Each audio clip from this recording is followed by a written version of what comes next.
Hello everyone, welcome back to my channel. ఈరోజు అయితే మీకోసం ఒక మంచి ఎగ్ కర్రీ చూపిస్తున్నాను విత్ వెరీ స్పైసీ అనమాట. నేనైతే ఈ కర్రీ మొత్తం బటర్లోనే చేస్తున్నాను. మీకు ఇష్టం ఉంటే బటర్ వేసుకోండి, లేదా ఆయిల్ వేసుకొని చేసేసుకోండి. ముందైతే గుడ్లను ఉడకబెట్టుకుంటాం కదా, ఉడకబెట్టుకున్న గుడ్లని ఇలా బటర్లో మంచిగా ఫ్రై చేసుకోవాలి. వీలైతే కొంచెం ఉప్పు పసుపు వేసుకొని ఫ్రై చేసుకొని నేను వచ్చేసి మిరియాల పొడి యాడ్ చేసి ఫ్రై చేశాను అనమాట. తర్వాత అదే కడాయిలో ఇంకొంచెం బటర్ యాడ్ చేసి ఆనియన్ వేసేసుకోండి. ఆనియన్ ఫ్రై చేసుకోవాలి.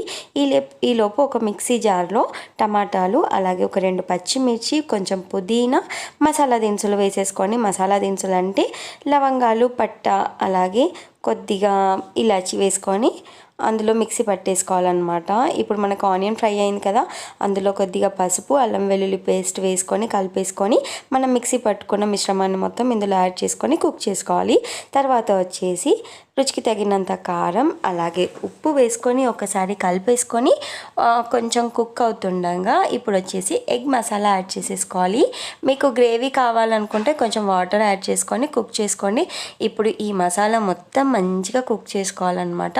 ఇలా ఉడుకుతుండగా ఇందులో మనం ఆల్రెడీ ఫ్రై చేసి పెట్టుకున్న గుడ్లను కూడా వేసేసుకొని మంచిగా ఒక 5 to 10 minutes లో ఫ్లేమ్ టు మీడియం ఫ్లేమ్ పెట్టేసుకొని మంచిగా కుక్ చేసుకోండి. ఎంతో టేస్టీ అయిన ఎగ్ కర్రీ అయితే రెడీ అయిపోతుంది. చూసారు కదా, మనం వేరే మసాలాలు కూడా యాడ్ చేయలేదు, అయినా గ్రేవీ చాలా థిక్గా ఉంటుంది అన్నమాట.